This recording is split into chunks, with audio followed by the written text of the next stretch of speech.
Car service വൈകിയെന്നാരോപിച്ച് Kozhikode പേരോട് ഇപ്പോൾ നാദാപുരത്താണ് കടയിൽ കയറി അക്രമം നടത്തുന്ന ദൃശ്യങ്ങളാണ് നമുക്ക് മുൻപിലേക്ക് വരുന്നത്. നാദാപുരത്ത് നിന്നുള്ള ദൃശ്യങ്ങളാണ് നമ്മൾ കാണുന്നത്.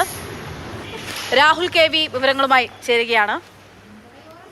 രാഹുൽ, ഇത് എപ്പോഴാണ് ഈ സംഭവം നടന്നത്? കുറെ ആളുകളെ കാണാനാകുന്നുണ്ട്. എന്താണ് സംഭവിച്ചത്? അക്ഷയ, ഇത് ഇന്നലെയാണ് ഈ അക്രമം ഉണ്ടായത്. കടയിലേക്ക് കയറി ജീവനക്കാരെ ആക്രമിക്കുകയായിരുന്നു. അതായത് ഇവിടെ കാറ് സർവീസിന് നൽകിയിട്ടുണ്ടായിരുന്ന ഒരു യുവാവ്, അനസ് എന്നാണ് പേര്. ഈ കാറ് സർവീസ് നടത്താൻ വൈകി എന്നാരോപിച്ചുകൊണ്ടാണ് വിധത്തിലുള്ള അക്രമം ഉണ്ടായത്. ഇന്നലെ രാവിലെ 11:30 മണിക്കാണ്. അതിന്റെ CCTV ദൃശ്യങ്ങൾ ഉൾപ്പെടെയാണ് നമ്മൾ കാണുന്നത്. പേരോട് പ്രവർത്തിക്കുന്ന മുക്കം ടയേഴ്സ് എന്ന സ്ഥാപനമാണ്. അവിടെ ഉണ്ടായിരുന്ന ജീവനക്കാരൻ കണ്ണൂർ ചിറ്റാരിപ്പറമ്പ് സ്വദേശിയായ കൃഷ്ണ സൗരവ് സുരേന്ദ്രനെയാണ് ആദ്യമേ കടയിലേക്ക് കയറി ആക്രമിക്കുന്നത്.